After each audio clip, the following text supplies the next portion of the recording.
अस्सलाम वालेकुम स्टूडेंट्स, उम्मीद है आप सब खैर आफियत से होंगे। बेटा अपनी सेहत का ख्याल रखिएगा, अपने इर्द गिर्द सबका ख्याल रखिएगा। तो बेटा आज हम आपकी सबक जो है उसमें से करेंगे कराची की कहानी, कराची की ज़ुबानी। ठीक है बेटा, तो ये बेटा इसकी हम आज रीडिंग करेंगे। तो रीडिंग करना बहुत ज़रूरी होता है। क्यों ज़रूरी होता है मैं आपको बहुत दफ़ा पहले भी बता चुकी हूँ और अब भी बता रही हूँ कि बेटा रीडिंग इसलिए ज़रूरी होती है कि आपके पेपर में एमसीक्यूज़ और जो फिल इन दी ब्लैंक्स हैं आपकी रीडिंग में से आते हैं। तो अगर हम रीडिंग नहीं करेंगे तो हमारे फिल इन दी ब्लैंक्स और एमसीक्यूज़ हल नहीं होंगे। तो लाजमी बात है कि आप इसकी अच्छे से रीडिंग करें, उसको समझें। ठीक है बेटा, तो हमने आज आपके सबक जो है कराची की कहानी, कराची की ज़ुबानी की रीडिंग करनी है। ये एक आप बीती की भी तरह है। यहाँ पे कराची जो शहर है वो अपनी आप की कहानी बयान कर रहा है। ठीक है बेटा, कराची की कहानी, कराची की ज़ुबानी। ठीक है बेटा, तो यहाँ पे कराची जो है शहर कराची वो आपको कहानी सुनाता है, अपनी कहानी यानी उसके शहर की कहानी। तो कराची जो है वो अपने आप को बयान कर रहा है, तो ये आप बीती भी होती है। ठीक है, तो ये शुरू करते हैं। मैं शहर कराची हूँ, मैं पाकिस्तान का सबसे बड़ा शहर हूँ। मेरा शुमार दुनिया के बड़े शहरों में किया जाता है। आइए मैं आपको अपनी कहानी सुनाऊँ। बेटा इसकी रीडिंग करने का सबसे ज़्यादा फ़ायदा ये होता है कि इसके लेसन में से जो भी एमसीक्यूज़ आएगा या खाली जगह आती है वो आपको आती होती है। ठीक है, तो आपने इसको अच्छी तरह रीडिंग करनी है, इसको समझना है और इसके जो भी एक्सरसाइज में से खाली जगह होंगी उसको फिल करना है। ठीक है बेटा, बहुत पहले मैं एक छोटी सी मछेरों की बस्ती था और मेरा पुराना नाम कोलाची था। ठीक है, तो ये जो है कोलाची, ये एमसीक्यूज में आ सकता है कि पुराना नाम क्या था। ये बस्ती समंदर के किनारे वाक़या थी। समंदर का नाम बहीरा अरब था। ठीक है, बहीरा अरब था, ये भी एमसीक्यूज या खाली जगह में आता है। यहाँ एक बंदरगाह थी जिसके ज़रिए तजारत की जाती थी। करीब ही अल्लाह के एक बरगुज़ीदा बुज़ुर्ग अब्दुल्ला शाह गाज़ी का मज़ार भी था। ठीक है, किसके करीब एक किसका मज़ार था?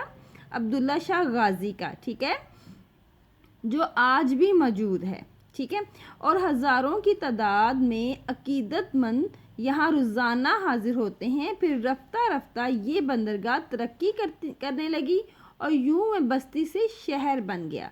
यानी पहले एक छोटी सी बस्ती थी जहाँ पे चंद लोग रहा करते थे और फिर आहिस्ता आहिस्ता ये शहर की शक्ल इख्तियार कर 1838 में जब हिंदुस्तान के अक्सर इलाकों में अंग्रेज़ों की हुकूमत कायम हो गई तो उन्होंने सिंध के साथ साथ मुझे यानी कराची शहर को भी फतह कर लिया। अंग्रेज़ों ने यहाँ कई अहम इमारतें तामीर कराईं। तो बेटा देखा आपने, ये शहर कराची अपनी बात बता रहा है किस तरीके से वो बना। उस वक्त यहाँ बहुत बड़ी तादाद में हिंदू आबाद थे, यानी पहले हिंदू आबाद थे।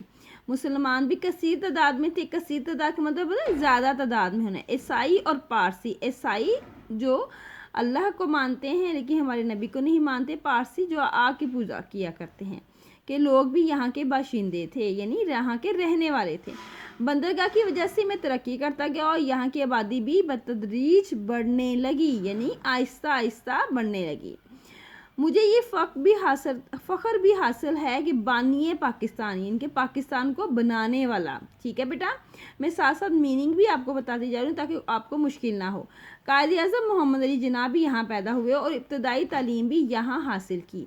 बानिए पाकिस्तान आज मेरी ही गोद में अब्दी नींद सो रहे हैं। अब्दी नींद सो रहे हैं यानी कि हमेशा के लिए उनकी कब्र जो है वो उधर बनी है, कराची में बनी है। ठीक है बेटा, इब्तिदा में मेरे एक फसील भी बनाएगी, यानी कि एक बहुत बड़ी दीवारें भी बनाएगी। शहर में दाखिल होने के लिए 2 दरवाजे थे। जो दरवाज़ा समंदर की जानिब खुलता था उसे खारा दर और जो लियारी नदी की जानिब खुलता था उसे मीठा दर कहते थे।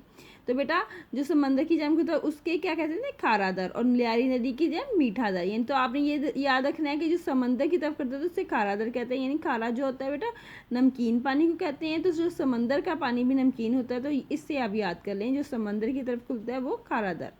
ठीक है, मुद्दतों पहले ये फसील ख़त्म हो गई और दरवाजे भी बाकी ना रहे। अलबत्ता खारादर और मीठादर के इलाके अब भी मौजूद हैं और पुराने शहर की याद दिलाते हैं।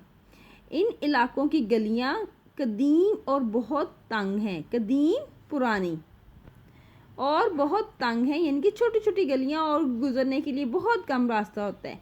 कायद-ए-आज़म का आबाई घर वज़ीर मेंशन करादर के इलाके में मौजूद है। तो ये भी बेटा आपका ही खाली जगह में है कि कायद-ए-आज़म का आबाई घर कहाँ पर है। गई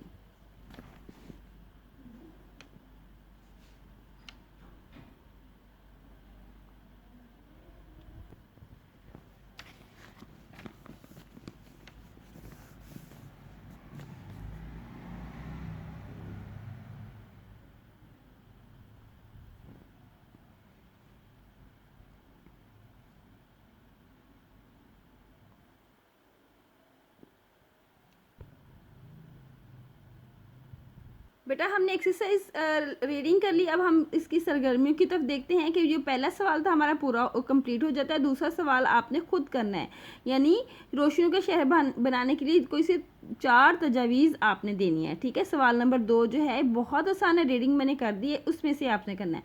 और इसके बाद हम सवाल नंबर 3 करेंगे। सवाल नंबर 3 बेटा आपकी खाली जगह का है, जो वो खाली जगह जो कि आपकी बुक में से ही हमने करनी है। तो पहली खाली जगह है आपकी, कराची का पुराना नाम कोलाची था। ठीक है, ये आपने पढ़ा हुआ है, ये रीडिंग में से है, आपको बहुत अच्छे से आता है। कराची जिस समंदर के किनारे आबाद है इसका नाम बहीरा अरब है। ठीक है, समंदर के किनारे हज़रत अब्दुल्ला शाह गाजी का मज़ार है। खारादर का दरवाज़ा समंदर की जानिब खुलता है। तो ये जो खारादर मैंने आपको बताया था ना, जब समंदर के दरवाजे की तरफ आएगा तो आपने खारादर याद रखना है। कराची का जो दरवाज़ा लियारी नदी की जानिब खुलता है उसे क्या कहते हैं, मीठा दर। कायद-ए-आज़म का आबाई घर वज़ीर मेंशन के इलाके में मौजूद है। कहाँ पर, वज़ीर मेंशन। कराची को पाकिस्तान का पहला दारुल हुकूमत बनाया गया। ठीक है, यानी इस्लामाबाद से पहले कौन सा था, कराची।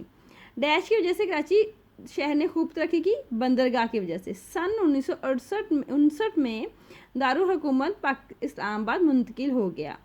ट्रामीन जो है कराची की पुरानी और दिलचस्प सवारी है। कराची को रोशनियों का शहर भी कहा जाता है।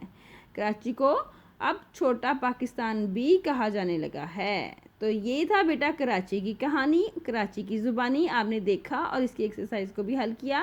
मुझे उम्मीद है आपको बहुत अच्छे से समझ आ गई होगी। आपने इसको बहुत अच्छे से पढ़ना है, इसकी रीडिंग को समझना है। इसकी रीडिंग के हवाले से कोई भी सवाल आपसे पूछा जाता है तो आपको आना चाहिए। ठीक है, अपने ख्याल रखिएगा। अल्लाह हाफिज़।